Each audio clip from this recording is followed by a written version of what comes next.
Hello guys, shout out. Good morning. Job hiring pa rin tayo dito sa Isesaki City, Gunma Prefecture.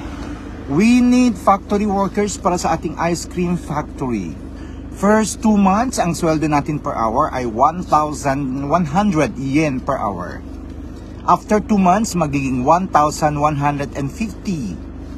Okay, so meron tayong 4 na schedule. Schedule A, mula alas 8 hanggang alas 5.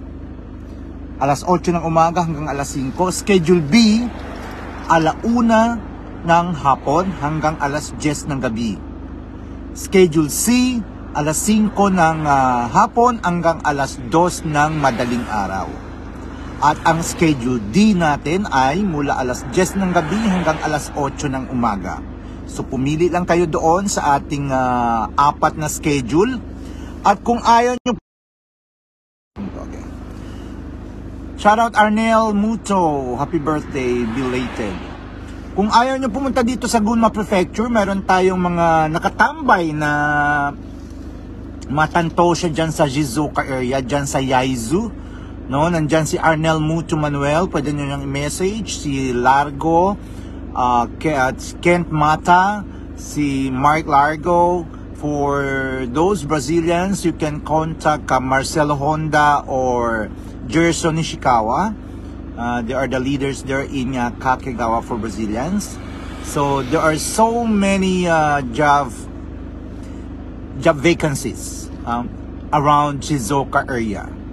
So ang aking in-advertise ngayon, hindi lamang para sa Gunma Prefecture, kundi sa iba't ibang mga prefectures ng ating live Haking Kaisha. Okay? So marami tayong mga trabaho. Comment lang kayo dyan. Share ang ating video para yung mga malapit sa Shizuoka, pwede kayong mag-apply sa Shizuoka. Hindi nyo kailangan pumunta dito. Pero yung bandang nasa Gunma Prefecture, Tokyo, Chiba, Saitama, Ibaraki, dito kayo pumunta sa akin kasi ako yung pinakamalapit sa inyong puso. Happy Valentine's sa inyong lahat, no? Kahit wala tayong Valentino, sana magkaroon tayo ng Valentino ngayong Valentine's Day, no? So kaya mag-apply na kayo para dito tayo mag-celebrate, no? Kailangan natin ng maraming trabahante, hindi lamang dito sa Isesaki City, kundi dyan din sa Shizuoka area. Marami silang mga bakante. Nandyan lang naghihintay ang ating mga masisipag na mga tantosya. Shoutout Jomo Analiza Miguel. Hiring po tayo dyan sa Shizuoka area, sa I think dyan din sa Yogoken, no? Pero yung gustong makita ako ng personal, mahawakan ako ng personal, makapay kayo dito sa Gunma Prefecture. Siyempre, feeling artista. Yan, katatapos ng ating soge. Ngayon naman ay maghahanap tayo ng mga tao kasi kailangan ko ng maraming tao.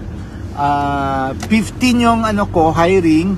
May nakatambay na sa dalawa, so mga 30 na lang, pero paunahan niyan kasi may iba ding Haking Kaisha na naghanap ng tao, no?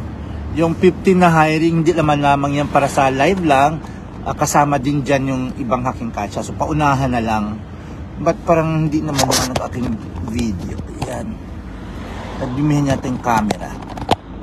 Oy, clear ba ako?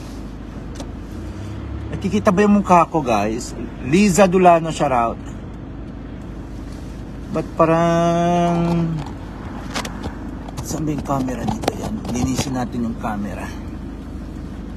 Yun. Yun na ba? Parang naka-blurred. So ano ba yung mga visa ang pwede mag-apply dito? Pwede kung hindi visa, ibig sabihin hawak, mayroon kayong Japanese passport, lalo na yung mga may tatay na Japanese o nanay na Japanese, no? So mayroon kayong Japanese passport, qualified po kayo, yung mga may Japanese passport. Yung mga walang Japanese passport, of course, meron kayong permanent residence